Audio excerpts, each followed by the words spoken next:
رحم الله من قرأ الفاتحة.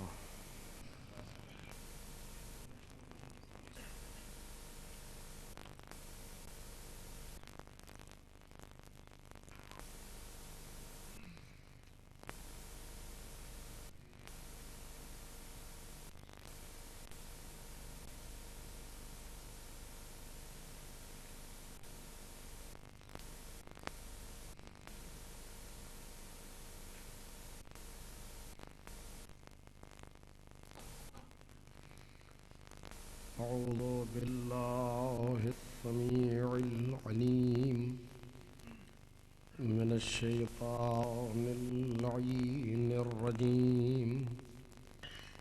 بسم الله الرحمن الرحيم. الحمد لله الذي إليه مصائر الخلق وعواقب الأمر. نحمده على عظيم إحسانه ونير برهانه ونوام فضله وامتنانه. حمدا يكون لحقه قضاء ولشكره أداء وإلى صوابه مقربا ولحسن مزيده موجبا. والصلاة والسلام والتحية والإكرام على أمينه وحبيبه وخيرته من خلقه وحافظ سره ومبلغ رسالاته العبد المرتضى والنبي المجتبى والرسول المصطفى أبي القاسم محمد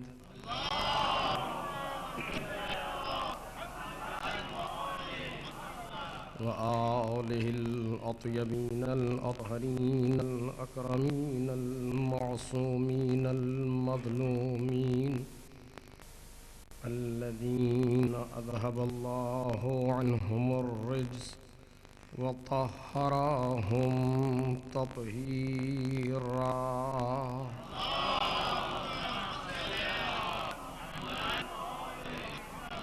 لا سيما ابن الزهراء بقية الله وآيته الكبرى واللعنة الأبدية على أعدائهم أجمعين.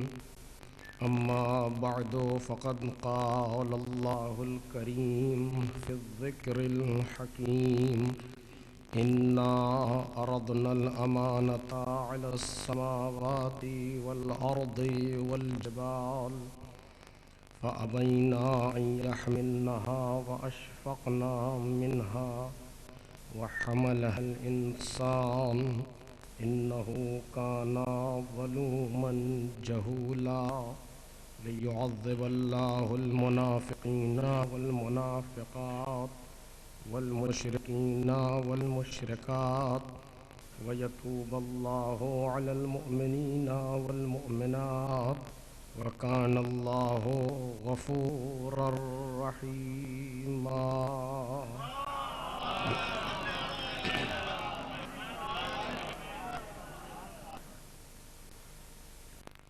بزرگان محترم اور برادران عزیز، سورہ مبارکہ احزاب کی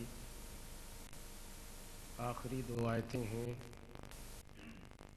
جن کے حوالے سے گفتگو جاری ہے۔ ارشاد جناب ربانی ہے کہ ہم نے امانت کو آسمانوں، زمین اور پہاڑوں کے سامنے پیش کیا تو انہوں نے اس امانت کو اٹھانے سے انکار کر دیا۔ اور اس سے خوف زدہ ہو گئے۔ انسان نے اس امانت کو اٹھا لیا، بے شک وہ ظلم کرنے والا ہے اور نادان ہے۔ اور یہ سب پروردگار عالم نے اس لیے کیا تاکہ وہ منافق مرد اور منافق عورتوں، مشرک مرد اور مشرک عورتوں پر عذاب کر سکے اور مومنین اور مومنات پر بازگشت کر سکے۔ اور بے شک خدا مغفرت کرنے والا اور رحمت کرنے والا ہے۔ اس سلسلے میں وہ موضوع جو زیر بحث ہے انسان اور امانت الہی ہے۔ سلسلہ گفتگو کا آج دوسرا مرحلہ ہے۔ کل تک کی گفتگو اس منزل تک پہنچی تھی کہ پروردگار عالم نے جب اپنی امانت کو آسمان و زمین اور پہاڑوں کے سامنے پیش کیا تو انہوں نے اس کو قبول کرنے سے، اس کو اٹھانے سے انکار کر دیا۔ اور کیا یہ ممکن ہے کہ پروردگار امانت کو پیش کرے، کسی کو امانت دے اور وہ اس کو نہ لے؟ یہ اختیار کہ انسان لے یا نہ لے، عمل کرے یا نہ کرے، یہ اختیار پروردگار عالم نے صرف انسان میں رکھا ہے۔ اس کے علاوہ یہ اختیار کہیں پر نظر نہیں آتا تشریعی طور پر۔ البتہ تکوینی اعتبار سے انسان بھی مجبور ہے، لیکن تشریعی اعتبار سے انسان کو پروردگار عالم نے اختیار کل عطا کیا ہے کہ چاہے تم مانو یا نہ مانو، ہمارا کام بتا دینا ہے، راستہ دکھا دینا ہے، تمہاری فلاح و بہبودی اور تمہارے نجات کے لیے جتنی چیزیں ممکن ہو سکتی ہیں وہ سب ہم بتا دیں گے، لیکن ہم تمہیں زبردستی کسی بات کو منوائیں گے نہیں، تم سے زبردستی کسی عمل کو کروائیں گے نہیں۔ اگر تمہارا جی چاہتا ہے تو انجام دو، جی نہیں چاہتا تو انجام نہ دو، لیکن یہ یاد رکھنا کہ کامیابی اسی میں ہے جس کا ہم نے حکم دیا ہے۔ اس کو یاد رکھنا کہ تمہاری نجات، تمہاری فلاح، تمہاری سعادت اسی میں ہے جس کو ہم نے حکم دیا ہے۔ اور اس کا مطلب یہ نہیں ہے کہ خدا نہ کردہ جس طریقے سے ہمارے یہاں ہوتا ہے کہ اگر تم نے ہماری بات نہ مانی تو ہم بگڑ جائیں گے، ایسا نہیں ہے قدرت کے یہاں کہ وہ اپنی بات منوانا چاہتا ہے، اس کو بات منوانے کا کوئی شوق نہیں ہے۔ یہ شاید ذرا سی ایک بریکٹ میں ایک بات ہے، لیکن اس پر غور کیجیے گا۔ یہ عجیب سی گفتگو ہے جو آپ کے سامنے پیش کر رہا ہوں، زبان پر لفظ جاری والے دو جملے اس میں کہنا چاہتا ہوں، اور یہ توجہ چاہتا ہوں آپ کی کہ یہ جو چیز پروردگار عالم کی طرف سے آئی کہ اگر تم نے یہ کام کیا تو تمہیں کامیابی ملے گی، یہ کام کیا تمہیں ناکامی ہو جائے گی، یہ ایسا ہے وہ ایسا ہے، اگر تم نے ہماری بات کو نہ مانا تو ہم تمہیں عذاب دیں گے، تمہیں جہنم میں ڈال دیں گے۔ یہ ساری باتیں جو قرآن مجید میں یا ائمہ معصومین کی احادیث میں آئی ہیں، اس کا مطلب یہ نہیں ہے کہ جس طریقے سے ہم کسی سے ناراض ہو جاتے ہیں، یہ گلاس وہاں رکھ دو کا نہ رکھا تو ناراض ہو جائیں گے، کوئی اس طرح سے اعتباری ناراضگی نہیں ہے۔ اب میں وہ لفظیں کس طریقے سے لاؤں تاکہ میرے ہمسر و کمسن بھائی سمجھ سکیں کہ یہ ناراضگی جو ہمارے یہاں ہوتی ہے اعتباری ہے، اس کا کوئی ریالٹی سے کوئی تعلق نہیں ہے۔ ممکن ہے گلاس کا یہاں رکھنا مناسب نہ ہو، وہاں رکھنا مناسب ہو، لیکن چونکہ میں نے کہا ہے لہٰذا اگر آپ نے نہیں رکھا تو میں ناراض ہو گیا، کیونکہ میں اپنی بات کو اعتبار کر رہا ہوں کہ میری بات صحیح ہے، میں قرار دے رہا ہوں کہ میری بات صحیح ہے۔ ممکن ہے کہ میری بات صحیح نہ ہو، نہ کرنے والے کی بات درست ہو کہ وہیں رکھنا درست ہے، اور بعد میں متوجہ ہو کہ جو میں نے کہا تھا وہ غلط تھا بلکہ اسی کی بات صحیح تھی۔ تو یہاں جو ناراضگی کا معیار یا رضا کا معیار ہے اس کو ہماری علمی یعنی حوزے کی علمی زبان میں کہا جاتا ہے اعتباریات کا میدان ہے یہ۔ فرض کیجئے کسی نے کہا کہ تم کو جو ہے مثلاً ہفتے میں اتنے دن ڈیوٹی کرنا ہے، 7 دن ڈیوٹی کرنا ہے، ممکن ہے 6 دن ڈیوٹی کرنا زیادہ بہتر ہو 7 دن کے، لیکن چونکہ اس کمپنی نے اعتبار کیا ہے کہ ایسا کرنا ہے ویسا ہی کرنا ہے، اس کا تعلق کوئی حقیقت سے نہیں ہے۔ ایسا نہیں ہے اگر اس نے 6 کو 7 کر دیا تو زمین اور آسمان ایک ہو جائے گا، ایسا نہیں اگر یہ گلاس یہاں سے بجائے داہنی طرف کے بائیں طرف لگا دیا جائے تو کوئی آفت آ جائے گی، آفت نہ آنے کا نہیں ہے، اعتبار ہے، سلیقہ ہے، اپنے اعتبار سے انسان انجام دیتا ہے۔ لیکن پروردگار جن باتوں کا حکم دے رہا ہے، جو باتیں کہہ رہا ہے، اس میں اعتبار نہیں ہے، توجہ کیجیے گا جو بات عرض کرنا چاہتا ہوں، وہاں اعتبار نہیں ہے کہ چونکہ ہم نے کہا ہے کہ یوں کرو تو اگر تم نے نہ کیا تو ہم بگڑ جائیں گے، تم نے ہماری بات نہیں مانی، ایسا نہیں ہے، بلکہ پروردگار عالم نے اعتبار نہیں بلکہ ہمارے افعال کو کسی ریالٹی اور کسی حقیقت سے جوڑا ہے۔ کاش میری بات واضح ہو جائے کہ ان ہمارے تمام افعال کو جو ہم زندگی میں انجام دیتے ہیں، چاہے وہ حلال ہو یا حرام ہو، مکروہ ہو، مستحب ہو، مباح ہو، جو بھی ہو، اس کو پروردگار عالم نے اس کائنات میں، پروردگار نے اس کام کو اس کائنات کے ساتھ منظم کیا ہے، اور ہم ذرا سی بھی جو حرکت انجام دیتے ہیں اس حرکت کا اثر ہوتا ہے کائنات پر۔ یہ اور بات ہے کہ ہماری مادی نگاہیں، ہماری یہ جسمانی نگاہیں ان اثرات کو نہیں دیکھ پاتی، یہ الگ موضوع ہے، لیکن کائنات متاثر ہوتی ہے ہمارے افعال سے۔ توجہ کیجیے گا، شاید بڑا لفظ کہہ رہا ہوں لیکن آپ کے سامنے بھی گزارش کرتا ہوں کہ کائنات متاثر ہوتی ہے ہمارے افعال سے، کیونکہ پروردگار عالم نے کائنات کو بنایا ہی ایسا ہے۔ اب فرض کیجیے، پھر مثال دوں گا، یہ گلاس یہاں رکھا ہے، اس کو اٹھا کر کے میں یہاں رکھ دوں، کچھ نہیں ہوگا، کیونکہ یہ محض اعتبار ہے، مجھے یہاں نہیں اچھا لگ رہا، ادھر چلا گیا، ادھر مجھے اچھا لگ رہا ہے، اعتبار ہے۔ لیکن اسی سے آپ ذرا سا اور اعتبار کو میں آگے بڑھاؤں، حقیقت سے قریب کروں تو بات ہوگی، جبکہ وہ بھی حقیقت نہیں ہے لیکن حقیقت سے نزدیک کروں ایک چیز کو۔ فرض کیجئے کمپیوٹر میں بنانے والے نے ایک چیز کو ایک جگہ کے لیے بنایا ہے، وہاں پر وہ چیز مطلب ڈیلیٹ کے بٹن ہے، اس کو لگایا گیا ہے کہ فائل کو ڈیلیٹ کر دے۔ اب میں نے سوچا کہ نہیں، میں آج ڈیلیٹ کے بٹن دباؤں گا تاکہ میری فائل انسٹال ہو جائے، میں اعتبار کر رہا ہوں، کہا نہیں کر سکتے، کیونکہ وہ بنایا ہی گیا ہے فائل کو ڈیلیٹ کرنے کے لیے۔ آپ اس کو اگر چاہیں کہ انسٹال کرنے کے کریں تو نہیں ہو سکتا، جبکہ وہ کمپنی کا بہرحال اعتبار ہے، اگر وہ پلٹ دیتا، نام ادھر سے ادھر کر دیتا تو کوئی فرق نہیں پڑتا تھا، لیکن ہمارے اعتبار سے اثر پڑ رہا ہے۔ ایک انگلی جو کسی بٹن پر پڑ رہی ہے، یہ متاثر کر رہی ہے پورے نظام کمپیوٹر کو۔ میں نے ایک بات کہی، آپ اہل نظر ہیں، یہاں کہنا آسان ہے ان چیزوں کو، کہ ایک انگلی جو ہماری کی بورڈ پر ایسے پڑتی ہے، وہ کہیں نہ کہیں متاثر کر رہی ہے نظام کمپیوٹری کو۔ لیکن جو بچہ ہوتا ہے اس نے کہا کہ بابا ہم نے تو خالی ایسا کیا تھا، تم نے ایسا کیا تھا پوری فائل ڈیلیٹ ہو گئی، تو کہہ رہے ہم نے ایسا کیا تھا۔ آپ بگڑ رہے ہیں، کیونکہ وہ بچہ ہے، وہ محسوس نہیں کر رہا کہ ایسے کرنے سے کچھ ہوتا ہے۔ ایک صلوات کریں نا محمد اور آل محمد۔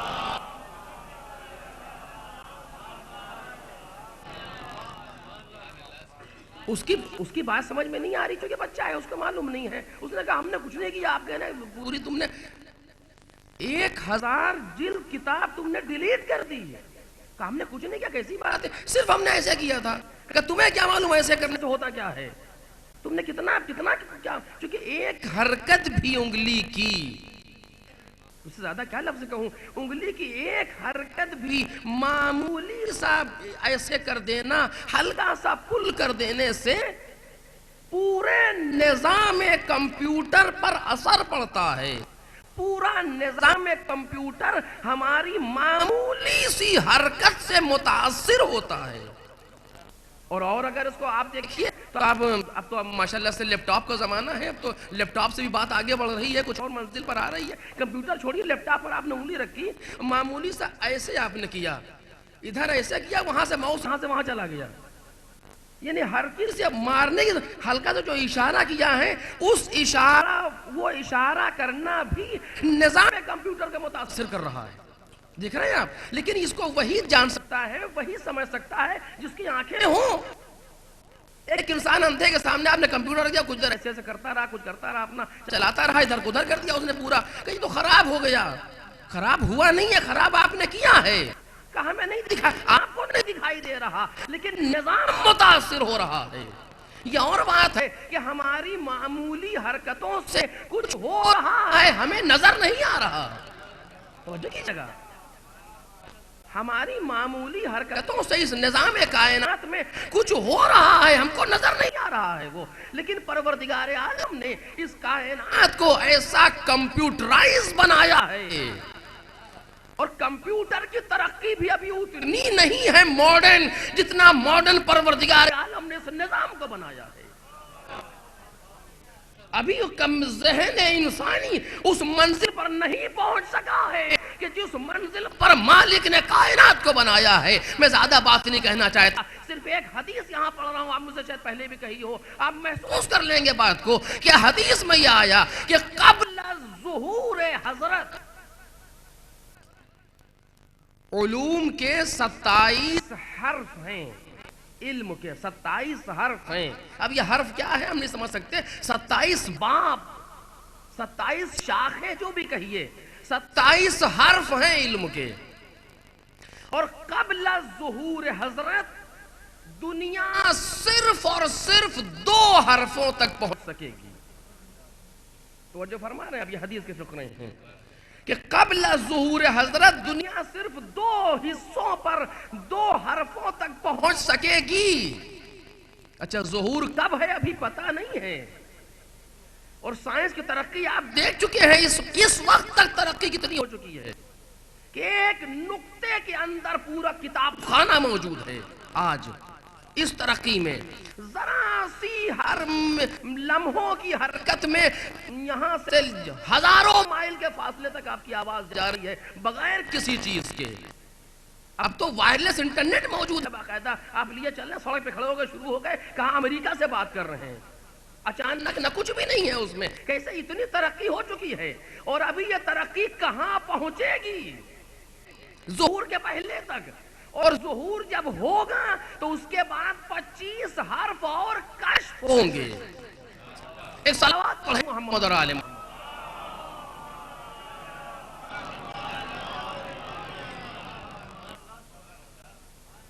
حضرت کے آنے کے بعد 25 حرف علم کے اور کشف ہوں گے. میں تو نہیں تصور کر پایا آج تک کہ اس وقت کیا ہوگا. آپ تصور کریں تو کریں. اور ایک لفظ جلدی سے کہہ رہا ہوں, آپ سے غور کیجئے گا, بات کہیں سے کہیں چلی جاتی, لیکن بہرحال روک رہا ہوں. یہ دشمن کی سازش ہے کہ حضرت کو اس طریقے سے پیش کیا گیا ہے ہمارے سامنے کہ ہم سوچتے ہیں کہ نہ آئے تو بہتر ہے. اس طریقے سے پیش کیا گیا ہے کہ آئیں گے بس تلوار لیے ہوئے, ذوالفقار کھلی ہوئی ہاتھ میں ہوگی, اور اسے مارا اور اسے مارا, اور یہاں خون بہایا وہاں خون بہایا. ایسا جنگجو تصور دیا ہے دشمن نے ہمارے سامنے کہ لوگ سوچتے ہیں جب تک نہ آئیں گے تو جان بچی رہے گی. نہیں, حضرت کے آنے کے بعد دنیا علم میں اتنا اضافہ ہوگا, دنیا عدل و امن میں اتنا اضافہ ہوگا کہ کائنات میں لوگ حق لیے بیٹھے ہوں گے, کوئی ملے گا نہیں جس کو دے سکیں.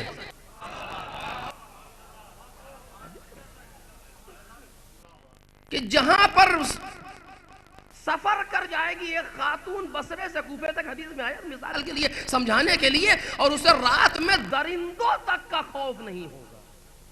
نظام عدل و امن کا عالم یہ ہوگا ان کے آنے کے بعد. ہم سمجھتے ہیں وہ مارنے کے لیے آ رہے ہیں فقط, بس ذوالفقار نہیں ہے, اس کو یہاں مارا, وہاں گردن اڑائی, اسے یہاں کاٹا. ایسا تو نہیں ہے. وہ نظام عدل لے کر کے آنے والا آ رہا ہے, وہ پیغمبر امن کا نمائندہ ہے, وہ دین امن کو پہنچانے کے لیے آ رہا ہے. تو غرض کے میں عرض کر رہا تھا کہ 25 حرف علم کے ان کے آنے کے بعد کشف کریں گے تو دنیا کہاں پہنچے گی.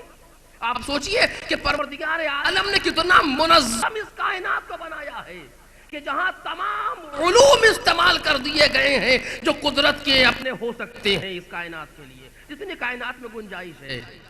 تو ہماری معمولی سے حرکت تو کائنات کو متاثر کر رہی ہے اپنے کمپیوٹر پر, اور پروردگار کے نظام میں کوئی اثر نہیں پڑا ہماری حرکت کی وجہ سے.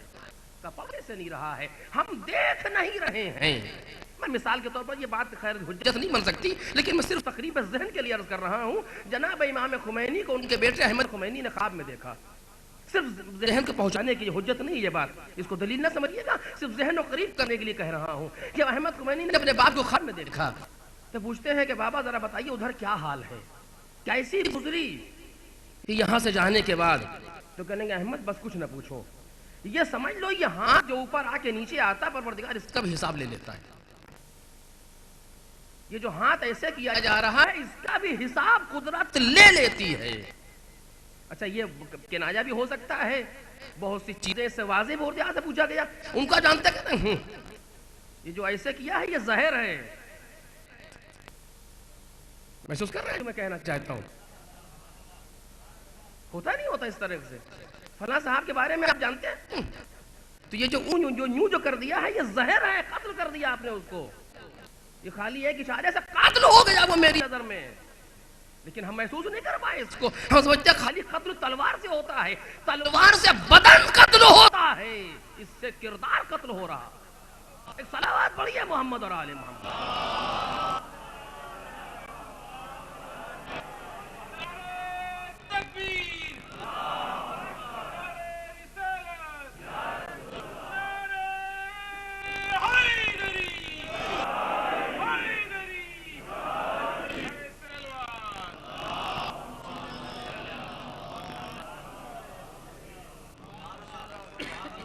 ہے کہ نہیں؟ یہ تو ہمارے روزمرہ کی تعبیر میں جملے آتے ہیں، روزمرہ کا انداز دکھائی دیتا ہے، آپ نے ایسے کر دیا، سمجھتا ہے اس سے کیا ہوا؟ قدرت کہتی ہے اس سے کیا ہوا؟ اس نے تلوار کا کام کیا، تم کو خبر نہیں ہے، اس نے شخصیت کو قتل کر دیا، اور تم قاتل شخصیت کے نام سے میرے سامنے جانے جا رہے ہو، یہ جو ایسے کر دیا ہے۔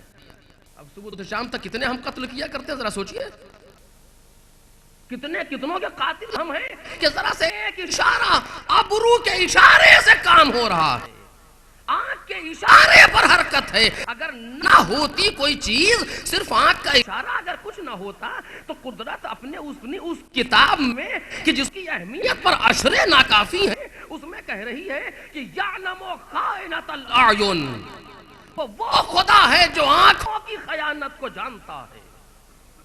اس کے معنی یہ ہے کہ آنکھ کے اشارے سے بھی خیانت ہوتی ہے، اور آنکھ کے اشارے سے امانت داری بھی ہوتی ہے، خیانت بھی ہوتی ہے۔ آپ محسوس کر رہے ہیں؟ تو اتنا اس حد تک جہاں ہو کہ تم سمجھتے ہو کہ خالی حرکت کچھ نہیں ہوتا، تمہاری معمولی سی حرکت بھی اس نظام تکوین کو متاثر کرتی ہے۔ تو ہم نے جو تم سے کہا ہے کہ یہ نہ کرنا وہ نہ کرنا، یہ اس لیے نہیں کہا کہ مجھے شوق ہے تمہاری طریقے سے، دنیا کے بادشاہوں کے طریقے سے، مجھے شوق ہے کہ میری بات مانی جائے، ایسا نہیں ہے۔ میری بات ماننے والے بہت ہیں، تم جیسے کیا میری بات مانیں گے؟ جس کو میں نے جہاں پیدا کر دیا ہے اس میں ہمت نہیں ہے کہ سر کو اٹھا تو لے۔ اگر میں بات منوانے پر آ جاؤں تو تمہارے اندر یہ طاقت نہیں کہ ہماری بات کو نہ مانو، لیکن میں جو کہہ رہا ہوں اسی میں تمہاری نجات ہے، میں جو کہہ رہا ہوں اسی میں تمہاری فلاح ہے۔ جس طریقے سے کمپیوٹر کی بنی ہوئی کمپیوٹر کے ساتھ ایک کتاب سامنے آ رہی ہے، اس پر لکھا ہوا ہے، اگر آپ نے بٹن دبایا تو فائل گئی، بٹن دبایا تو ڈیلیٹ ہو گئی، اور ڈیلیٹ کی بٹن دبا دیا پروردگار یہ فائل نہ جانے پائے، تو کمپنی ہنسے گی نہیں؟ کیا جب جاہل آدمی ہے خود ہی اپنے ہاتھ سے ڈیلیٹ کر رہا ہے اور دعا کرتا ہے کہ نہ ہونے پائے؟ اللہ اللہ، میں کچھ کیا عرض کر رہا ہوں اگر آپ کے ذہن متوجہ ہوں؟ وہ ساری چیزیں جو ہمارے ہاتھ سے برکتیں لے لیتی ہیں، دن بھر وہ سارے بٹن ہماری انگلی کے نیچے ہیں، اور پھر بھی ہے پروردگار ہمارے کاروبار میں برکت ہے۔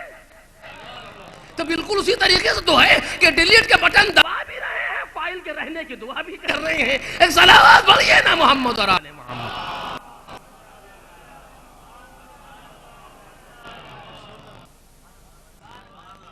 تو یہ نظام کائنات، یہ نظام کائنات میں پروردگار عالم نے اس کو ایسا بنایا ہے کہ جہاں ذرا ذرا سے فعل پر، ذرا ذرا سے چیز پروردگار عالم کے لیے متاثر کر رہی ہے۔ تم نے صدقہ دے دیا، عمر بڑھ جائے گی، صدقہ دے دیا، کاروبار برکت ہوگی۔ اس کے معنی یہ نہیں کہ ہم نے خالی یہ اعتبار کیا ہے، ہم نے اعتبار نہیں کیا ہے، ہم نے اس کائنات کو ایسا بنایا ہے۔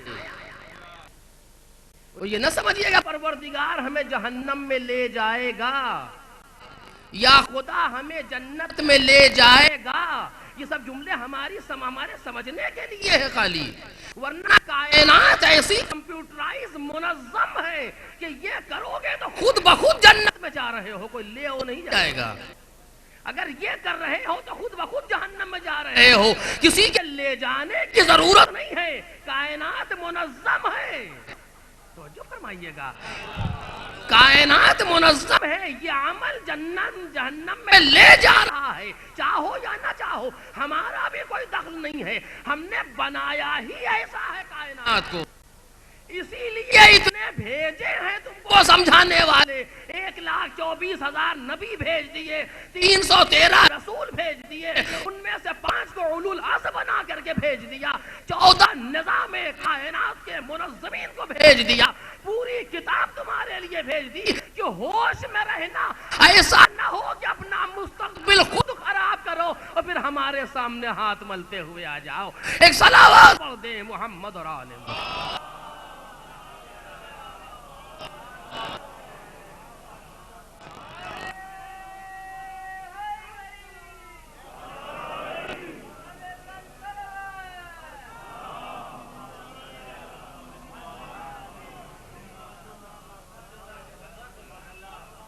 تو ہم نے اس کائنات کو منظم ایسا کیا ہے۔ اچھا اسے خطابت نہ سمجھیے گا آپ، یہ ذاکری نہیں ہے بلکہ یہ احادیث اور آیات کے ترجمے ہیں جو میں آپ کے سامنے اپنی زبانیں پیش کر رہا ہوں۔ میں ایک حدیث آپ کے سامنے اور ایک آیت پڑھ رہا ہوں تاکہ بات ہماری واضح ہو جائے۔ بیچ میں آ گئی بات، میں سوچا کہ کچھ اس موضوع پر گفتگو ہو جائے۔ آگے قرآن مجید نے فرمایا کہ لو ان اہل القری آمنوا واتقوا لفتحنا علیہم برکات من السماء، کہ اگر یہ زمین والے، اگر یہ لوگ ایمان لے آئیں اور تقوی اختیار کریں تو ہم ان کے لیے آسمان کی برکتوں کے دروازے کھول دیں گے۔ لفتحنا علیہم برکات من السماء، آسمان سے برکتیں ان کے لیے نازل ہونے لگیں گی۔ اس کے معنی یہ نہیں ہے کہ پروردگار ہمارا منتظر ہے کہ تم ایسا کرو تو ہم ایسا کریں، نہیں نہیں، مطلب یہ ہے کہ ہم نے برکت آسمانی کی دو بٹن بنائے ہیں، دو اس کے لیے دو سوئچ ہیں جو ہم نے لگائے ہیں، ایک کا نام ایمان ہے، دوسرے کا نام تقویٰ ہے۔ اگر تم نے ان دو بٹن پر کلک کر دیا تو خود بخود برکتیں نازل ہونے لگیں گی۔ اب ہم کہتے ہیں پروردگار اس پر تو ہم کلک نہیں کریں گے، برکت تو نازل کر دے، کہ یہ کیسے ممکن ہے؟ ہم نے بنایا ہے کائنات کو ایسا، تم چاہتے ہو ہم تمہاری وجہ سے اپنے نظام کو خراب کر دیں؟ ہم تمہاری وجہ سے اپنا نظام بدل دیں، جس کو میں نے اپنی حکمت کاملہ سے بنایا ہے، جس کو میں نے اپنی عدالت کاملہ سے بنایا ہے، اس نظام کو ہم چینج کر دیں؟ یہ ممکن نہیں ہے۔ اگر چاہیے برکتیں تو ایمان لاؤ، تقویٰ اختیار کرو، دیکھو کیسی برکتیں آتی ہیں، دیکھو کیسی برکتیں آتی ہیں۔ ادھر سے دیکھیں، دوسری حدیث پڑھ رہا ہوں آپ کے سامنے، اس یہ بات ختم ہو جائے گی اس لفظ پر۔ جناب امام کاظم علیہ السلام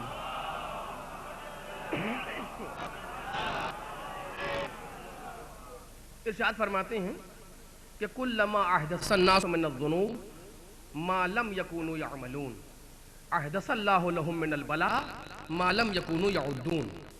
یہ امام کی حدیث ہے جو اب سے 1400 برس پہلے کہی گئی۔ مثلا حضرت نے فرمایا کہ جب لوگ ایسے ایسے گناہ ایجاد کرنے لگیں، نئے نئے گناہ جو پہلے نہیں کیا کرتے تھے، آج تو باقاعدہ کمیٹیاں ہیں کہ ایسے گناہ کا نیا ایجاد کیسے کیا جائے، کیسے کریں کہ زیادہ ہو یہ چیز۔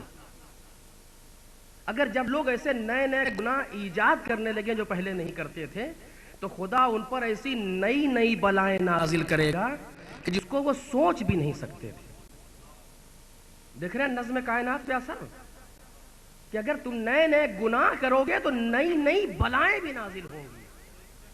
یہ کیوں ہے؟ یہ ہم نازل نہیں کریں گے، ہم نے منظم کیا ہے کائنات کو ایسا کائنات میں نظم دیا ہے۔ اگر تم نے گناہ کیے نئے نئے تو بلا نازل ہوئی۔ اب تم گناہ کرتے رہو، پروردگار نازل نہ ہو، یہ کیسے ممکن ہے؟ ہم نے منظم کیا ہے کائنات کو ایسا، اور جتنے تم نئے نئے گناہ کرتے جاؤ گے اس طریقے سے نئی نئی بلائیں نازل ہوتی رہیں گی جس کو تم سوچ بھی نہیں سکتے تھے۔ اب نہ سمجھیے گا کہ ایڈس مرض ہے، مرض نہیں ہے، بلا ہے، اور شروع وہیں سے ہوا ہے کہ جہاں نئے گناہ ایجاد ہوئے تھے۔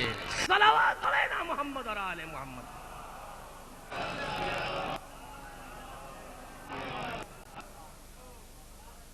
بھئی کون سوچ سکتا تھا کہ سمندر کی تہ میں زلزلہ آئے گا اور اس سے سونامی جیسی چیز ایجاد ہو جائے گی؟ کون سوچ سکتا تھا کہ تم نے نئی نئی چیزیں پانی کے اوپر ایجاد کی، ہم نے نئی نئی چیز پانی کے تہ میں ایجاد کر دی۔ تو یہ کائنات منظم ہے کہ جس کے ذریعے سے ہماری معمولی سی حرکت اس کائنات کو متاثر کرتی ہے، اور اس کائنات کے متاثر کے معنی کوئی دوسرا متاثر نہیں ہوگا، ہم خود متاثر ہوں گے اس کی وجہ سے۔ ہمارے اعمال نیک خیر بڑھتے چلے جائیں جائیں گے ادھر سے ہمارے لیے آسانیاں بڑھتی چلی جائیں گی، ہمارے بد بڑھتے چلے جائیں گے ادھر سے بلائیں بڑھتی چلی جائیں گی. ایک صلوات پڑھ دے محمد علیہ.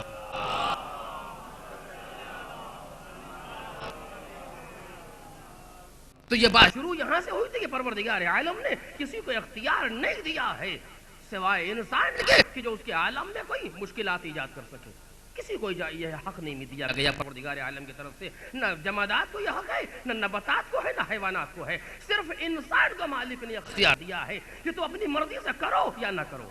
وہ بھی تشریح میں تکوین میں تم کچھ نہیں کر سکتے. جو ہم نے جیسا بنایا ہے تم کو اسی کے مطابق زندگی گزارنا ہے. لیکن اپنے مستقبل کو طے کرنے کے لیے، جنت و جہنم کو طے کرنے کے لیے ہم نے تمہیں اختیار دیا ہے. ہم تمہیں نہ یہاں لے جائیں گے نہ یہاں لے جائیں گے. بتا ضرور دیں گے کہ یہ راستہ یہاں جاتا ہے، یہ راستہ یہاں جاتا ہے. اگر اس پر چل رہے ہو تو وہیں جاؤ گے، یہاں نہیں جاؤ گے. اگر اس پر چل رہے ہو تو یہیں جاؤ گے، وہاں نہیں جاؤ گے. مثقال ذرۃ بھی تم پر ظلم نہیں کیا جائے گا.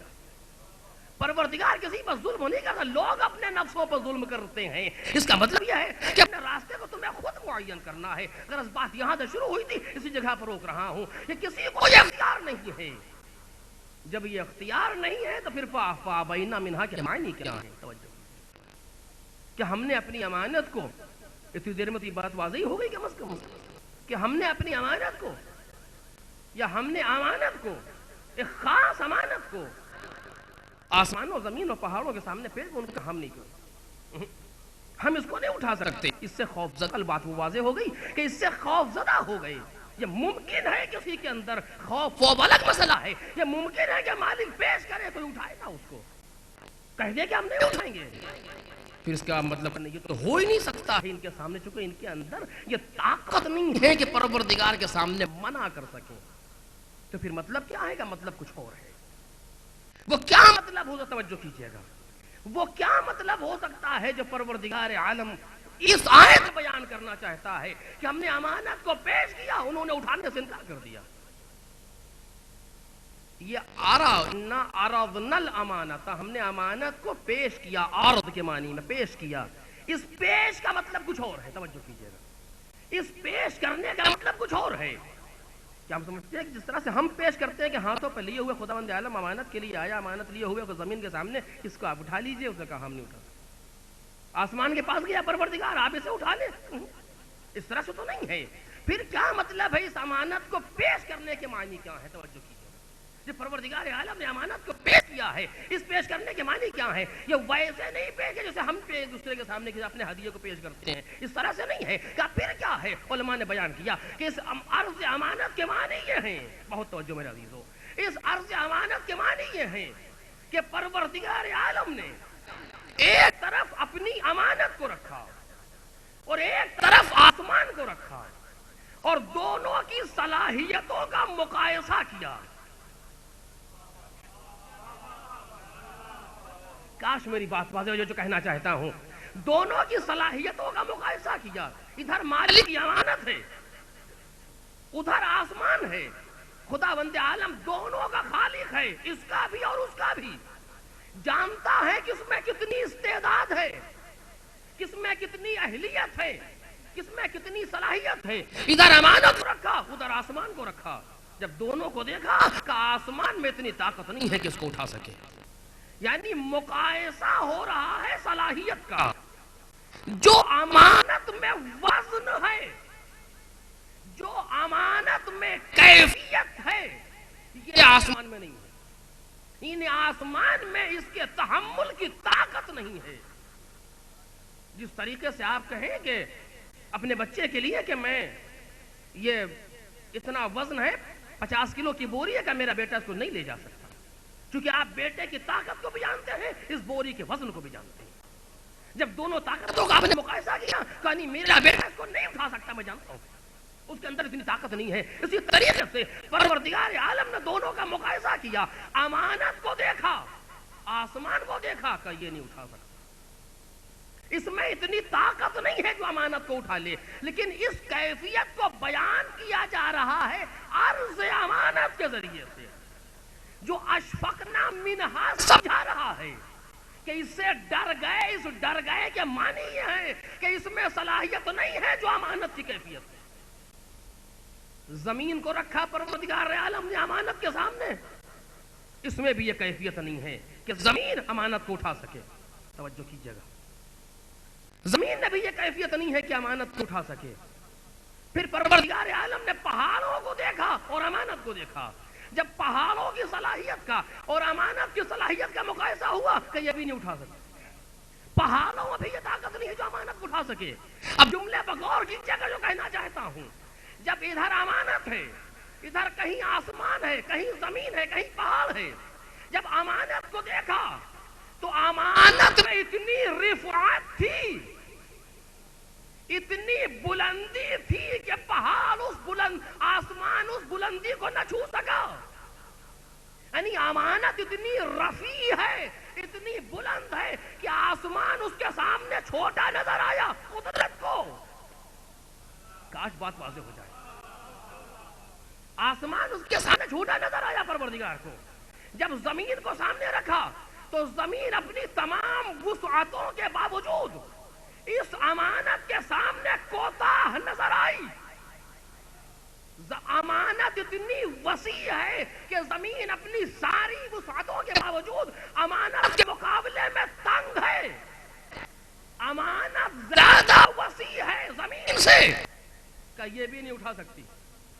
پہاڑ کے سامنے رکھا گیا، پہاڑ اپنے تمام سنگینی اوزان کے باوجود امانت میں اتنا وزن تھا کہ پہاڑ بھی اپنے تمام وزن اور قوی ہیکل کے باوجود اس امانت کو برداشت نہیں کر سکتا. یعنی اب امانت کوئی ایسی شے ہے، دیکھ رہے بات کتنی سخت ہو رہی ہے. میں صرف قرآن کی آیت پڑھ رہا ہوں، بات کتنی سخت ہو رہی ہے. امانت کوئی ایسی شے ہے جو آسمان سے زیادہ رفیع، زمین سے زیادہ وسیع، پہاڑوں سے زیادہ سنگین.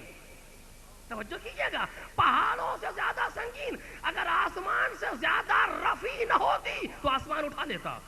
ٹھیک ہے، میں نے عرض کیا ابھی یہ پروردگار کے کسی چیز کی بات آئے تو وہاں اعتباریات نہیں ہے، وہاں حقائق ہیں، وہاں ریالٹی پر بات ہو رہی ہے.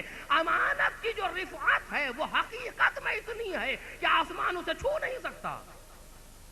تو امانت اتنی رفیع کہ آسمان ہیچ، امانت اتنی وسیع کہ زمین ہیچ، امانت اتنی سنگین کہ پہاڑ ہیچ.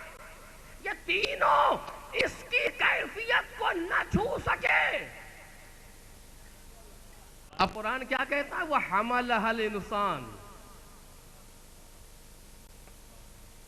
کاش اس منزل کو ہم محسوس کر سکیں. وہ حملها الانسان، انسان نے اس امانت کو اٹھا لیا. مالک خیریت جس کی رفعت کو آسمان نہ چھو سکا، یہ میرے جملے نہیں ہے، مولا کائنات کی حدیث ہے. جس کی رفعت کو آسمان، آپ کے سامنے کل گزارش کروں گا حدیث کو، جس کی رفعت کو آسمان نہ چھو سکا اس کو انسان نے اٹھا لیا. آواز آئے گی جی. جس کی وسعت کو زمین برداشت نہ کر سکے اس کو انسان نے تحمل کر لیا. جی جس کے وزن کو ایسے بڑے بڑے پہاڑ اور سنگین پہاڑ نہ برداشت کر سکے اس کو انسان نے برداشت کر لیا. قرآن تو یہی کہہ رہا ہے. اِنَّا عَرَضْنَا الْأَمَانَةَ عَلَى السَّمَاوَاتِ وَالْأَرْضِ وَالْجِبَالِ. جب ہم نے امانت کو پیش کیا یعنی سامنے رکھا آسمان و زمین و پہاڑ کے، تو یہ کوئی اٹھا نہیں سکتے اس امانت کو. وہ حملها الانسان. جب قیام مقایسہ کیا امانت کی صلاحیت کا اور انسان کی صلاحیت کا تو قدرت نے کہا یہ وہ ہے جو اٹھا لے گا.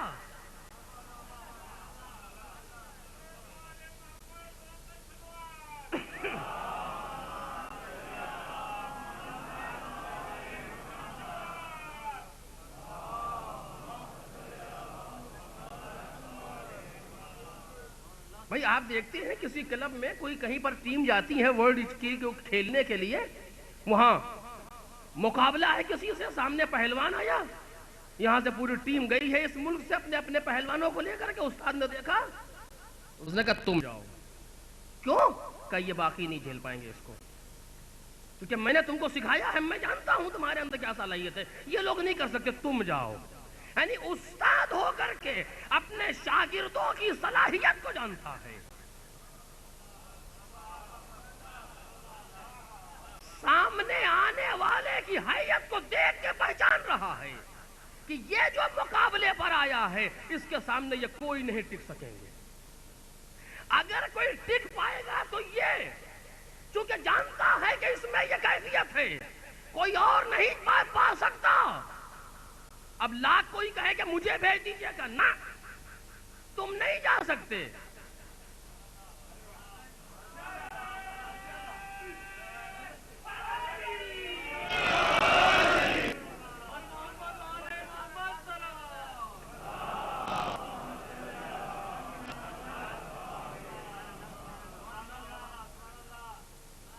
لیکن کبھی کبھی ہوتا یہ ہے کہ بعض جگہوں پر کہ جو دوسرے شاگرد ہیں وہ مانے کیسے. اب آ گئی یہ بات، دو جملے سن لیں اس مقام پر، مانے کیسے. اگر ہم کو بھیج دیتے تو ہم بھی یوں کر دیتے. کہا نہیں کر سکتے ہو تم، ہمیں پتا ہے. کہا نہیں کر کیسے نہ دیتے. اب وہ مانے گا نہیں، اب لا کے یہ نہیں مانے گا تو کہیں کہیں اس سے تم چلے جاؤ. ایک آدھ کو بھیجا، نتیجہ وہی نکلا جو استاد پہلے سے جانتا تھا. کہ دیکھا میں سمجھ رہا تھا، اب دیکھنا کل جب مقابلہ ہوگا تو اس کو بھیجوں گا. ایک صلوات پڑھیے محمد اور آل محمد.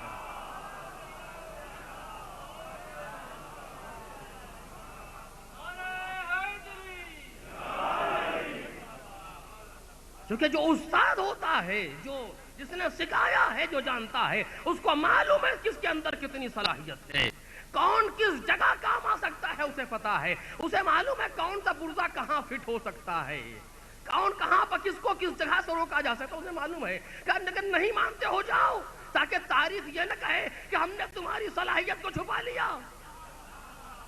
تاریخ کے دامن پر آ جائے کہ میں جو کہہ رہا ہوں صحیح کہہ رہا ہوں. مطلب تمہیں معلوم کیسے ہوتا؟ جاؤ جا کے حوصلہ نکال لو. جب دیکھ لیا گیا کہ چلے آئے جس طرح گئے تھے صاحب، اور کہیں پر کوئی مشکل پیدا نہ ہوئی، بحمداللہ. اچھا ہوا کیا؟ ہوتا یہ تھا کہ ادھر سے یہ لوگ، میں اپنی فوج کے اکیلے جاتے تھے اور ادھر سے سامنے والا اکٹھا آتا تھا. نہیں ابھی بات میری واضح نہیں ہوئی. ایک کارواں گیا تجارت کے لیے، تو تجارت کے جب گئے تو ان پر کچھ ڈاکوؤں نے حملہ کر دیا. دو تین آدمی تھے، ان لوگوں نے خوب ان کو قاعدے سے مارا اور سارا سامان چھین لیا. تو جب واپس آئے کہنے کیا ہوا، لوگ پوچھ رہے تم 100 آدمی تھے؟ کہ نہیں، ہم 100 آدمی اکیلے تھے، وہ 2 اکٹھا تھے. تو انہوں نے مارا، ہم نے مار کھائی کیونکہ ہم اکیلے تھے. تم 100 تھے کہ ہم 100 آدمی اکیلے تھے، وہ 2 اکٹھا آئے تھے. بس یہی یہاں بھی ہو رہا تھا کہ ادھر سے پورا لشکر اکیلا جا رہا تھا، ادھر سے مرب اکٹھا آ رہا تھا. تو سب بیچارے، اب کل کا کل میں اس کو بھیجوں گا جو ادھر سے بھی اکٹھا جائے گا، جس میں تمام فضائل و کمالات اکٹھا ہیں. ایک صلوات پڑھ دے محمد اور آل محمد.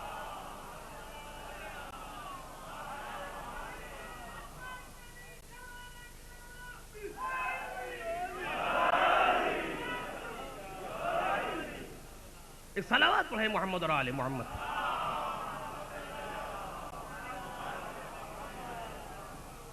وہی ہوا کہ جب ادھر سے اکٹھا کمالات لے کر کے کوئی نکلا تو جو پیغمبر نے سوچا تھا وہ سڑکیاں سامنے آ گیا. اس سے زیادہ میں اس بار سے نہیں کرنا چاہتا. تو غرض کہنے کا مطلب یہ ہے کہ جو استاد ہوتا ہے وہ صلاحیت کو پہچانتا ہے، اس کو معلوم ہے کس میں کتنی صلاحیت ہے. پروردگار عالم نے اس آیہ کریمہ میں، بس توجہ کیجئے گا، کل اس پر اور گفتگو ہوگی، اس آیہ کریمہ میں پروردگار عالم نے صلاحیتوں کا مقایسہ بیان کیا ہے.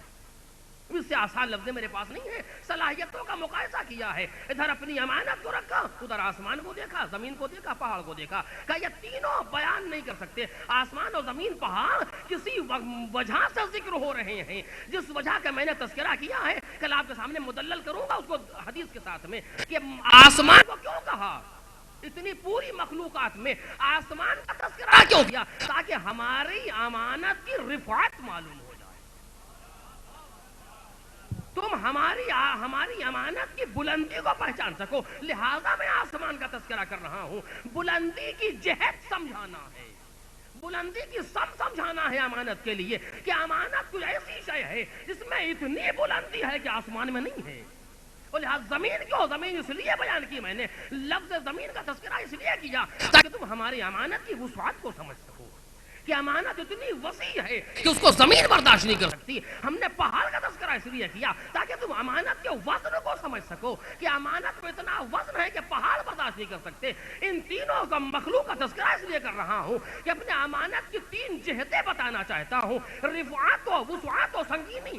جب یہ تین چیزیں سمجھ میں آ جائیں تو آپ سوچنا کہ میں نے انسان کو اتنا رفیع بنایا ہے کہ جو آسمان سے زیادہ رفیع ہے، ہم نے انسان کو اتنا وسیع بنایا ہے جو زمین سے زیادہ وسیع ہے، انسان کو اتنا سنگین بنایا ہے جو پہاڑ سے زیادہ سنگین ہے، کیونکہ وہ امانت جن کو یہ تینوں برداشت نہیں کر سکے اس کو انسان نے برداشت کر لیا۔ اس کا مطلب یہ ہے کہ انسان میں ان تینوں سے زیادہ صلاحیت پائی جاتی ہے۔ ایک صلوات پڑھ دے محمد۔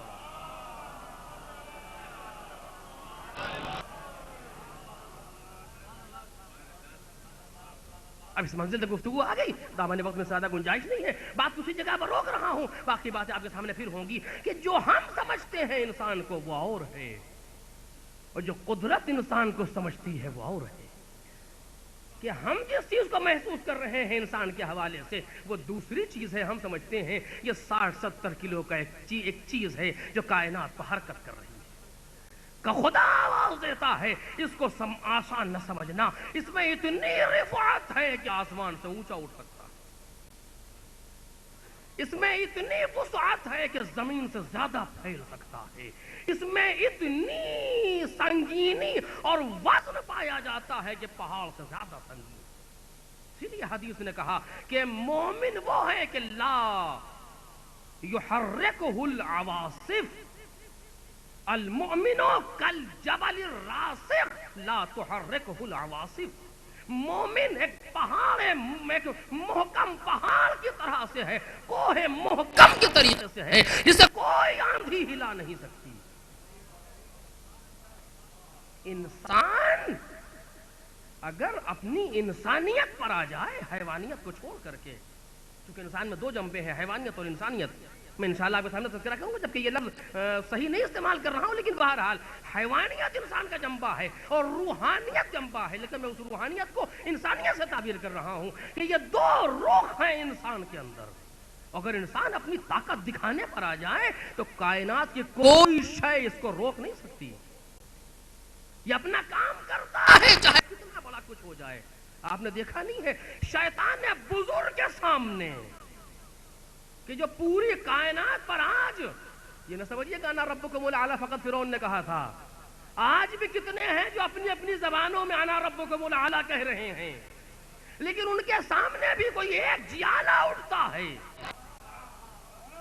شیطان بزرگ اتنا بڑا کائنات کا اس دنیا کا سب سے بڑا انسان جس کو کم ظرف سمجھتے ہیں، کم ظرف جس کو سب سے بڑا انسان سمجھتے ہیں، اس کے سامنے ایک انسان کھڑا ہوتا ہے اور وہ حرکت کرتا ہے جس کے لیے دل چاہیے۔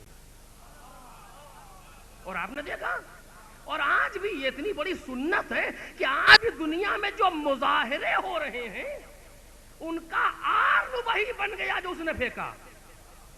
اتنی بڑی جرات دے گیا پورے زمانے کو ایک انسان، کس میں طاقت تھی یا کسی میں نہیں تھی، انسان یہ کر سکتا ہے۔ آپ طاقت کا ملاحظہ کر رہے ہیں، غرض کی یہ تو ایک اعتباری چیز ہے، لیکن میں حقائق کا گفتگو کروں گا انسان کے لیے، یہ کتنا پروردگار عالم نے اس کو دیا ہے۔ اگر یہ اپنی طاقت دکھانے پر آ جائے تو دنیا اس کے سامنے انگوش بدندہ رہ جاتی ہے۔ یہ اور بات ہے کہ ہم اپنی صلاحیت کو نہ پہچانیں۔ یہ دوسرا مسئلہ ہے کہ ہم اپنے آپ پر متوجہ نہیں ہیں تو قدرت کیا کرے؟ قدرت نے سمجھا دیا کہ ہم نے تمہیں اتنا عظیم بنایا تھا تو اپنے آپ کو خود گرا رہے ہو، تو ہم کیا کریں؟ اب اس کے بعد انشاءاللہ جو آیت میں اور رموز ہے جتنا مجھ سے ہو سکتا ہے گزارش کروں گا۔ تو انسان میں اتنی طاقت موجود ہے، اگر اپنی طاقت دکھانے پر آ جائے تو کائنات کوئی شے کے سامنے ٹک نہیں سکتی۔ بس عزیزو، لیکن بعض جگہ پر انسان اپنی طاقت کو روک لیتا ہے کسی بڑی مصلحت کی وجہ سے۔ وہ دوسرا میدان ہے، اور اس کے لیے بھی طاقت چاہیے کہ جہاں اپنی طاقت کو کوئی روک رہا ہو کسی بڑی مصلحت کے لیے، اس کے لیے بھی طاقت چاہیے. تو وقت کی بات جو پابند رسن ہے زینب، وقت کی بات جو پابند رسن ہے زینب، ورنہ عباس سے بھائی کی بہن ہے زینب. کون سمجھ سکتا ہے کہ جناب زینب میں طاقت کتنی پائی جاتی ہے؟ زینب اگر اپنے آپ پر آ جائے تو نظام کائنات میں تہوانہ کر دے. اور ایسا نہیں ہے کہ جناب زینب نے اس اختیار کو دکھایا نہیں ہے. راوی کہتا ہے میں نے دیکھا کہ ایک بلند قد بی بی شتر پر بیٹھی تھی، کچھ کہنا چاہتی تھی تو دشمن اس کی بات سننا نہ چاہتے تھے، اس لیے کہنے نہیں دے رہے تھے. کوئی شور کرنا، کوئی شادیانے بجانے لگتے تھے، کوئی تالی بجانے لگتے تھے، عورتیں ہلیلا کرنے لگتی تھیں عرب کی، تاکہ یہ کچھ کہہ نہ سکے. آپ سوچ رہے ہیں ایسے عالم میں، اس پر تو گفتگو ہونی چاہیے کہ آپ سوچئے کہ ایسے عالم میں خاتون کی زبان کھل جائے، یہ معجزہ ہے. ایسی خاتون جو کبھی نامحرم سے ہم کلام نہ ہوئی ہو. لیکن خیر میں ایک دوسری بات کبھی انشاءاللہ عرض کروں گا آپ کے سامنے، اور اس میں کہ جہاں کوئی سننا نہیں چاہ رہا، سامنے سارے کے سارے دشمن ہیں، یہ بھوکی بھی ہے، یہ پیاسی بھی ہے، عزیز مردہ بھی ہے، ساری چیزیں ہیں، مظلوم بھی ہے، اسیر بھی ہے، تو ادھر سے دشمن بات سننا بھی نہیں چاہتے ہیں. اس کے بعد وہ راوی کہتا ہے میں نے دیکھا کہ جب محسوس کیا بی بی نے کہ یہ مجھے بولنے نہ دیں گے، تو ایک لفظ کہا ہے، ایک جملہ صرف عربی کا، کہتی اسکتو، خاموش. کہتے ہیں اس جملے کا اثر یہ تھا کہ اونٹ کے گلے میں پڑی ہوئی گھنٹی ٹھہر گئی. یہ مقتل کے جملے ہیں، تاریخ جو کر رہا ہوں، کتابت نہ سمجھیے گا.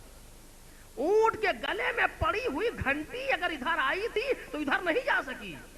اس لفظ اس کتو کے بعد پن ڈراپ سائلنٹ تھا پورے مجمع پر، سینوں میں سانسیں حبس ہو گئی تھی. زینب کے جملے کے بعد کیا ہوا تھا؟ یہ کیا کیا تھا جناب زینب نے؟ زینب یہ بھی کر سکتی تھی، اب یہ باتیں طولانی ہیں لیکن میں جلدی جلدی گزارش کر رہا ہوں، جناب زینب یہ بھی کر سکتی تھی پروردگارا انہیں خاموش کر دے، لیکن یہ نہیں کیا. کہتی ہیں اس کو تو خاموش. تم نے ابھی پہچانا کیا ہے کہ میں کون ہوں؟ تم سمجھتے ہو تم نے ہمارے بھائیوں کو مار دیا تو ہم مجبور ہو گئے؟ تجھے کیا معلوم کہ زینب کی ہستی کیا ہے؟ ایک لفظ اس کتو سے، جس کے ایک لفظ سے مجمع پر موت جیسا سناٹا جاری ہو جائے، اگر وہ چاہے تو کیا نہیں کر سکتی، لیکن کر سکنا اور ہے، اور کسی بڑی مصلحت کے لیے اپنی طاقتوں کو روک لینا اور ہے. یہ کمال زینب ہے کہ اتنا اختیار رکھتے ہوئے بھی پروردگار کے دین کی خاطر زینب اپنے اختیار کو روکے. بس عزیزو، آج 13ویں محرم تھی. تاریخ کہتی ہے آج ہی کا دن وہ دن تھا جس دن شہداء کی لاشوں کو دفن کیا گیا.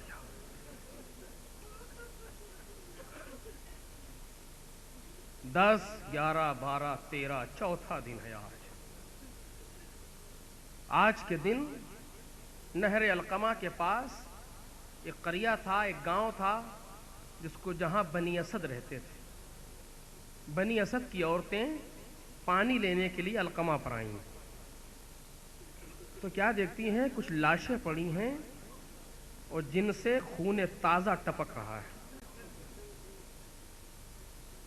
یہ لوگ مارے گئے ہیں 10 کو، 3 دن گزر چکے ہیں. کربلا کے اس صحرا میں، اس تپتی دھوپ میں یہ لاشیں 3 دن پڑے رہے ہیں. 3 دن اور 3 رات گزر جانے کے بعد خون تازہ ٹپک رہا ہے. ایسا لگ رہا ہے جیسے ابھی شہید ہوئے ہوں. یہ عورتیں واپس گئیں، جا کر کے اپنے شوہروں سے بلایا اور ان سے کہا، تو انہوں نے کہا کہ ہاں ہم شرمندہ ہیں، یہ سب اولاد رسول ہیں. یہ اصحاب رسول ہیں، یہ اولاد رسول اس میں تھیں، حسین ابن علی تھے، فلا فلا تذکرے کیے گئے. ہم شرمندہ ہیں کہ ہم نے دشمن کے خوف سے ان کا ساتھ نہیں دیا. تو خواتین و عورتیں کہتی ہیں کہ اگر تم نے کم از کم اپنے اوپر یہ ننگ و یہ آر لے لیا کہ تم نے اولاد رسول کا ساتھ نہیں دیا، تو کم از کم یہی کرو کہ ان کے لاشوں کو دفن کرو، تاکہ کچھ تو ذلت تم سے کم ہو جائے. لوگ بیلچے اور بیل لے کر کے وہاں سے چلے آئے ہیں، چاہتے ہیں کہ سب سے پہلے لاش حسین کو دفن کریں، کیونکہ فرزند رسول ہے، امام وقت ہے. لاش حسین کو دفن کریں، لیکن ڈھونڈ رہے ہیں، پہچانتے نہیں ہیں یہ کون سا لاش ہے.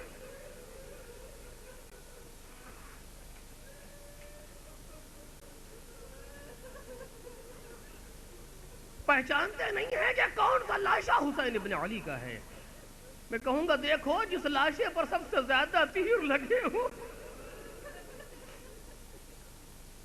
سمجھ لو کہ وہی لاش حسین ہے، اس لیے کہ 4000 تیر اندازوں کا نشانہ اکیلا حسین.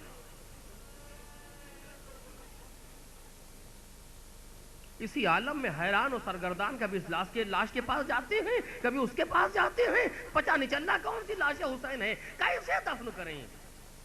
اسی عالم میں دیکھا کہ سامنے سے گھوڑ سوار آ رہا ہے، گھوڑے بیٹھا ہوا ایک انسان تیزی سے آ رہا ہے. انہوں نے سوچا پتہ نہیں کون ہے، ابھی سوچ ہی رہے تھے کہ سامنے آگے کھڑا ہو گیا کہ تم لوگ یہاں کیوں جمع ہوئے ہو. کہتے ہم آئے ہیں لاشوں کو دفن کرنے کے لیے، لیکن پہچان نہیں رہے کہ کون سا لاشا حسین. اتنا سننا تھا کہ اس جوان نے ایک چیخ مار کی ماری اور آواز دی، واہ باتا وابا عبداللہ لیتکا ترانی اسیرا و ذلیلا. اے بابا، اے ابا عبداللہ، کاش آپ دیکھتے ہم لوگ کیسے اسیر و ذلیل کیے گئے. وہ جوان گھوڑے سے اترا کہ آؤ میں تمہیں لاش حسین بتاؤں. یہ کہہ کر کے لاشوں کے درمیان ہوتے ہوتے ایک گودال میں آئے، ایک نشیب میں آئے کہ جہاں ایک بوسیدہ لاشا جس پر تیر بے تحاشا تیر لگے تھے، کہا یہ ہے لاش حسین. بعض روایتوں کے مطابق ایک چٹائی منگائی گئی، اس میں لاش کو رکھا گیا، بعض کے مطابق نہیں. لاش حسین کے نزدیک آئے، اپنے آپ کو گرا دیا، رونا شروع کیا. اے بابا آپ کے بعد یہ مصیبتیں پڑی. ایک ایک بین کر کے سید سجاد رو رہے ہیں. لاش سے اٹھے، کچھ دور گئے جہاں لاش رکھی تھی، اس سے کچھ دور اس طرف گئے اور جا کر کے زمین ذرا سی ہٹائی تو ایک لاش، ایک قبر برآمد ہوئی. اپنے باپ کی لاش کو اس قبر تک لائے، لیکن شرط یہ ہے کہ معصوم کو معصوم دفن کرے گا، کوئی دوسرا اس میں ہاتھ نہیں لگا سکتا. اب 2 آدمی نہیں، ایک اکیلے سجاد آئے ہیں، وہ بھی زندان کوفہ سے باعجاز آئے ہیں. لاش کو لے کے قبر پر بیٹھ گئے، ابھی سوچ رہے تھے کیسے دفن کریں کہ قبر سے کانپتے ہوئے 2 ہاتھ نکلے جو رسول خدا کے ہاتھوں سے مشابہ.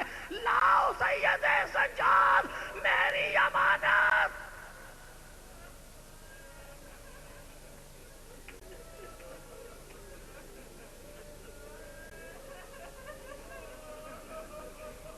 لاشے کو دفن کیا، اسی کے قریب حکم دیا ایک اور قبر کھو دی گئی جس کو آج گنج شہیداں کہا جاتا ہے، امام حسین سے بالکل نزدیک قبر حسین سے، اور اس میں تمام لاشوں کو ایک ایک دفن کروایا امام سجاد نے. پھر پوچھتے ہیں سارے لاشیں دفن ہو گئے؟ اس پوچھنے کا مطلب یہ نہیں ہے کہ معلوم نہیں ہے، لیکن دیکھنا چاہتے انہوں نے کچھ دیکھا کہ نہیں. سارے لاشیں دفن ہو گئے تو کہتے ہیں بھائی ایک لاشا نہر کے کنارے پر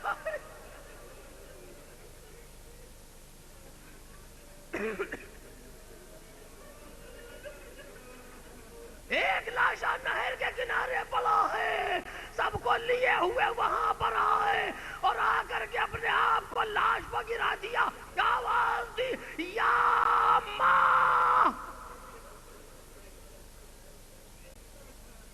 اے چچا آپ نہ ہوئے کوفے کے بازار میں کہ دیکھتے کس طریقے سے اہل حرم آواز دے رہے تھے واہ محمد. اس کے بعد ایک چٹائی منگائی اور عباس کے لاش کو اس چٹائی میں رکھ کے قبر میں دفن کیا. بنی اسد نے چاہا کہ سہارا دے، کہا نہیں ہٹ جاؤ، میرے ساتھ نامرئی مخلوق ہے جو میرا ساتھ دے رہی ہے. کسی کو جنازے میں ابوالفضل عباس کے ہاتھ نہیں لگانے دیا جناب امام سجاد نے. یہ باتیں ہمیں کچھ سمجھا رہی ہیں لیکن بہرحال لاشیں کو دفن کر دیا. دفن کر کے جانے لگے، بنی اسد نے دامن تھام لیا. اے آنے والے، تو نے انہی لاشوں کی قسم ہے کہ یہ بتا دے کہ تو کون. اتنا سننا تھا کہ آواز دیتے نہ پہچانا. میں حسین ابن علی کا بیٹا سید سجاد ہوں، ابن زیاد کے قید خانے سے آیا ہوں، وہی واپس جا رہا ہوں. بات تمام ہو گئی. میں نے آمدنی جملہ کہا تھا ایک جگہ پر رک کر کے، اسی کو 2 جملوں میں کہہ رہا ہوں. جناب سید محمد مہدی بحر العلوم کے زمانے میں جناب عباس کی قبر کا ایک حصہ خراب ہوا، اس میں تعمیر کی ضرورت تھی. 1212 ہجری میں جناب بحر العلوم کا انتقال ہوا ہے، اس کے پہلے کا یہ واقعہ ہے. ایک حصے قبر کے ایک حصے میں تعمیر کی ضرورت تھی، تو یہ طے ہوا کہ جناب بحر العلوم جو اس وقت مرجع وقت ہیں، وہ اور ان کے ساتھ ایک متقی پرہیزگار معمار جائے گا تہ خانے میں سرداب میں اور جا کر کے قبر کی مرمت کرے گا. جناب مہدی بحر العلوم اور وہ معمار دونوں تہ خانے میں اترے. جب قبر کے نزدیک گئے تو وہ معمار ایک بار قبر کو دیکھتا ہے اور ایک بار ان کا چہرہ دیکھتا ہے. بس آخری جملہ عزیزو، کبھی قبر کو دیکھتا کبھی ان کو دیکھتا. مجھے کچھ کہنا چاہتے ہو؟ کہا آقا اگر اجازت ہو تو ایک سوال کروں. کہا پوچھو کیا پوچھنا ہے. کہا میں نے یہ سنا بھی ہے ذاکرین سے اور کتابوں میں پڑھا بھی ہے کہ عباس بلند قد تھے، اور اتنا قد بلند تھا کہ جب گھوڑے پر بیٹھتے تھے تو پیر زمین پر آتے تھے. کہاں؟ کہا لیکن یہ قبر اتنی چھوٹی کیوں ہے؟ کیا ہمارا سنا ہوا واقعہ غلط ہے یا قبر کے چھوٹے ہونے کا کوئی دوسرا راز ہے؟ میں اتنا کہنا تھا، دیوار سے سر لگایا اور رونا شروع کیا. اتنا روئے کہ ہچکیاں بند گئی. وہ معمار گھبرا گیا، آخر ہوا کیا؟ پوچھتا کوئی غلطی کر دی میں نے؟ کہا نہیں، تیرا سوال صحیح ہے، جو تو نے سنا ہے وہ صحیح ہے، لیکن ہائے عباس، جب سید سجاد دفن کرنے کے لیے آئے تو بدن کا جو حصہ اٹھاتے تھے وہ جسم سے الگ تھا. لاشے کو تلواروں نے ٹکڑے ٹکڑے کر دیا. سید سجاد نے ابوالفضل عباس کے لاش کے ٹکڑوں پر جمع کر کے ایک حصیر میں دفن کیا ہے. قبر کیسے بڑی؟